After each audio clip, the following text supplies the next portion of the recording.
Have you ever done everything right, said all the acceptable things, stayed likable and reasonable and calm, and still felt like something underneath you was quietly starving? That feeling has a name. And Clarissa Pinkola Estés spends an entire book explaining exactly what it is starving for. She is a Jungian analyst and a lifelong keeper of stories, and her argument is not delivered as advice. It is delivered through myths, fairy tales, and folk stories gathered from cultures around the world, each one carrying, underneath its surface plot, instructions for something she calls the wild woman. Not wild in the sense of reckless or uncivilized. Wild in the original sense of the word, meaning natural, instinctual, alive on her own terms, before layers of conditioning taught her to go quiet to stay acceptable. Estés argues that this instinctual nature is not something a woman needs to build from nothing. It is already there, intact, the way a wolf's nature is intact in a wolf regardless of how long it has lived in captivity. What is missing is not the wildness itself. What is missing is permission, memory, and the willingness to listen to it again after years of being trained not to. In this video, I am going to walk you through 8 of the stories she explores across this book. Not just what happens in each one, but what Estés argues they are actually teaching underneath the plot. Why these old, strange tales keep surfacing across unrelated cultures with the same bones intact, and what listening to them with fresh attention might actually restore. This is a strange video by the standards of most books on this channel. There is no checklist here, no 8-step plan. But if you have ever felt quietly exiled from your own instincts, what follows might explain why and what the way back tends to look like. Stay with me. Story 1. La Loba, the wolf woman. In the desert, an old woman collects the bones of wolves. She gathers them patiently, piece by piece, until a complete skeleton lies before her. Then she sings over the bones, and the wolf comes back to life and runs off into the distance, becoming, in the story's final image, a laughing woman running free. Estés reads this as a story about creative and psychological resurrection. Across a life, a woman loses pieces of herself, a dream she stopped mentioning out loud, a part of her personality she learned was too much for other people, an instinct she buried because it made her harder to manage. La Loba's task is not to invent something new. It is to gather what is scattered, however incomplete it looks, and sing life back into it, trusting that even a nearly forgotten piece of self can be called back if it is treated with enough patience and care. The specific insight is that resurrection does not require the original shape to be intact. It requires only the willingness to keep collecting and the belief that singing over old bones is not foolish, even when nothing visible happens for a long time. Estés is specific about the singing itself. It is not enough, in this story, to simply gather the bones and wait. The old woman has to actively call life back into what she has collected, meaning the buried parts of herself do not return on their own simply because they were found. They return when they are actively engaged with again, spoken to, worked with, given attention, rather than left assembled in a pile and quietly admired from a distance. Story 2. Bluebeard. A young woman marries a wealthy, charming man with a strange blue-tinted beard. He gives her every key to his castle but one, forbidding her from entering a single locked room. Curiosity eventually wins, and behind the door she finds the remains of his previous wives. Estés reads this not as a story warning women against curiosity, but almost the opposite.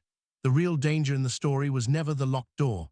It was every quiet signal that appeared before the wedding, the unease she noticed and dismissed, the instinct that whispered something was wrong long before any proof existed. The tale is an instruction in recognizing predatory intent early, through instinct alone, before logic has gathered enough evidence to justify acting on it.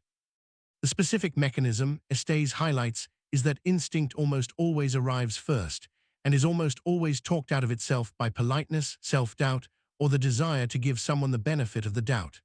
Bluebeard's key, stained the moment it touches the forbidden door, represents the instinct a woman already had and overrode. The story's warning is not about locked rooms. It is about training yourself to trust the unease before the proof arrives. This is why Estés treats the tale as an initiation story rather than a cautionary one. The young woman survives it, and in surviving, she learns to read her own instinct correctly the next time, before harm rather than after it. The story is not really about avoiding Bluebeard. It is about becoming someone who no longer needs a locked door and a pile of evidence to already know. Story 3. Vasilisa the Wise.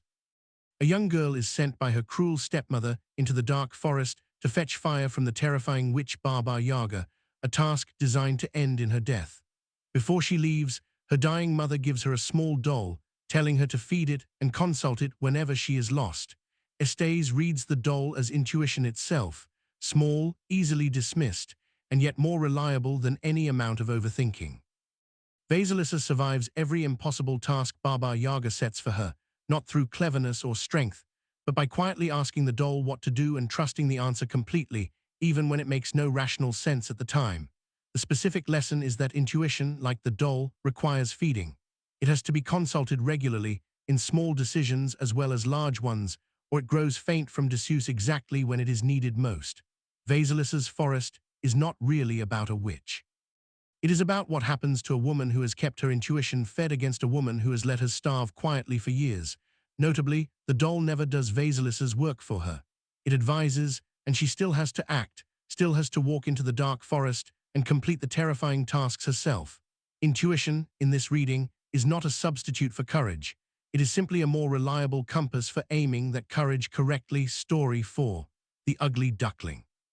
A young bird is raised among ducks, mocked and excluded for looking wrong, before eventually discovering he was never a duck at all, but a swan who simply had not yet found his own kind.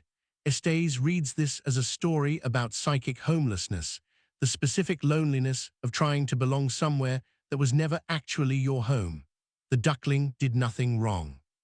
His shape was simply mismatched to the environment he happened to be born into, and no amount of trying harder to fit in could resolve that, because the mismatch was never his fault to fix. The specific insight is that some rejection is not a verdict on your worth. It is information about a mismatch of environment, and the task is not to keep shrinking yourself to fit a place that was never built for your actual shape, but to find, eventually, the water where your particular kind of swimming makes sense. Estés is careful to note that the duckling's years among the ducks were not simply wasted time to regret. They were painful as they were the only route available to him at the time, and they still ended, eventually, in recognition. The story does not promise that finding your own kind happens quickly. It promises only that the mismatch was never proof that something was wrong with you. Story 5. The Skeleton Woman. A fisherman accidentally hooks the bones of a drowned woman and drags her, terrified, back to his kayak. Overnight, tangled together in his sleeping furs, her bones grow flesh again, and by morning she is fully alive, and they are bound to each other. Estés reads this as a story about what real intimacy actually requires. The fisherman's first instinct, on seeing the skeleton, is to flee in horror. Love, in this telling, only becomes possible once he stops running from what frightens him and instead stays close enough, through the night, to let something be restored between them. The specific lesson is uncomfortable. Genuine intimacy involves encountering the parts of another person and the parts of yourself that are not immediately lovely. The instinct to flee at the first frightening glimpse is common and understandable. The story argues that what grows flesh again, what becomes fully alive, only does so for those willing to stay through the frightening part instead of bolting at first contact with it. There is also a warning embedded in the fisherman's initial panic, tangling the bones and trying desperately to escape them rather than facing what he had pulled up. Estés reads this as the common first response to real vulnerability of one's own or another's. The story does not judge that instinct. It simply shows what becomes possible on the far side of staying present through it instead of acting on it. Story 6. The Red Shoes.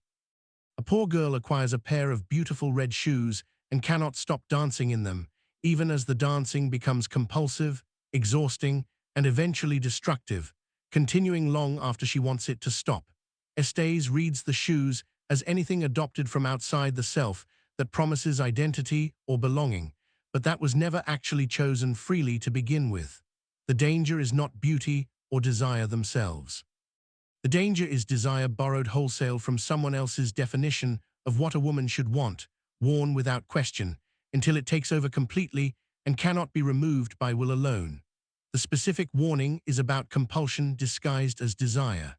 Something that started as a genuine want can curdle into a compulsion that no longer serves the person wearing it, and the story does not pretend the way out is simple. It only insists that recognizing the difference between chosen desire and borrowed compulsion is the first step that has to happen before anything else can. In the older versions of the tale, freeing herself from the shoes comes at real cost, not a clean or painless undoing. Estés treats this honestly rather than softening it. Compulsions rarely release their hold gently once they have taken over, and the story's discomfort is arguably the most honest part of it. Story 7. Sealskin, Soulskin. A seal woman sheds her skin to walk on land as a human, and is captured by a man who hides the skin to keep her from returning to the sea. She lives among humans for years, until eventually she finds her hidden skin again and returns to the water, transformed but unmistakably herself. Estés reads this as a story about the periodic, non-negotiable need to return to solitude in order to replenish a self that has been spent living among others. Domestic life, obligation, and belonging to a household are not villains in this story, but a soul kept permanently on land, permanently available, permanently useful to everyone else, eventually grows thin in exactly the way the seal woman does, without access to the water that restores her. The specific insight is that this return is not selfish abandonment. It is maintenance, without which the self available to others eventually has nothing left to give. A woman who never returns to her own skin becomes, over time, less and less able to be fully present anywhere at all. Estés is direct about how uncomfortable this can look from the outside. The people who depend on someone rarely welcome her stepping away to replenish herself, even briefly, even when it is exactly what allows her to keep showing up for them afterward. The story does not resolve this tension neatly. It simply insists the skin has to be found again, regardless of how inconvenient the timing looks to everyone else. Now let us be honest about this book. This is dense, lyrical, unhurried writing, closer to poetry and myth than to a conventional psychology book, and that is exactly what makes it powerful for readers willing to slow down for it. It is also exactly what makes it a genuinely difficult read for anyone expecting a clear, linear argument delivered in plain prose. Chapters run long. Ideas circle back on themselves repeatedly before landing. This is not a book you finish quickly. There is also a fair scholarly critique worth naming. Estés draws stories from many distinct cultures and folk traditions and reads them through a single Jungian lens, often without deep sourcing of each tale's specific cultural context. Some readers and scholars find this universalizing approach reductive, flattening genuinely different traditions into one archetypal framework that may fit some of them more naturally than others. The book's core claims about a shared feminine, instinctual nature are also, by design, not empirical claims. They are psychoanalytic and mythological ones, offered as felt truth rather than tested hypothesis, and readers looking for scientific rigor will not find it here. None of this erases what the book does well. For 3 decades, an enormous number of readers have found language here for something they had never been able to name before. That is a real and rare achievement, whatever its methodological limitations. It is also worth naming that this is a book meant to be returned to rather than finished once. Estés herself describes it less as a single argument to absorb and more as a set of stories meant to be reread at different points in a life, landing differently depending on what the reader happens to be going through at the time. Read quickly, in one pass, much of it will feel repetitive. Read slowly, over years, the repetition starts to look less like a flaw and more like the point. So what do you actually take from this? The most valuable thing this book offers is a specific question to sit with honestly. Where in my life have I gone quiet to stay acceptable? And what would it actually cost to let that part speak again? Most people have never asked this directly, because going quiet rarely feels like a choice in the moment. It feels like good manners, or reasonableness, or simply growing up. Estés's argument is that a great deal of what gets called maturity is, underneath, a slow negotiation away from instinct, made one small accommodation at a time until the original voice is barely audible. The second most valuable thing is a different way of listening to unease. The doll that Vasilisa feeds, the stained key in Bluebeard's story, the whisper you talk yourself out of before you have proof. These are not superstition in this framework. They are data arriving early, before the slower reasoning mind has caught up. This reframing has a practical edge to it. It suggests that the instinct to hesitate, to feel wary of a person or a situation before you can articulate exactly why, deserves to be taken seriously rather than immediately overridden in the name of being reasonable or fair-minded. Estés is not arguing for paranoia. She is arguing that instinct, trained and fed, tends to be right more often than the careful reasoning that gets used to talk it back down. The third thing is simply this: returning, periodically, to whatever your own equivalent of the sea is, whatever restores you when you have been too available to everyone else for too long, is not indulgence.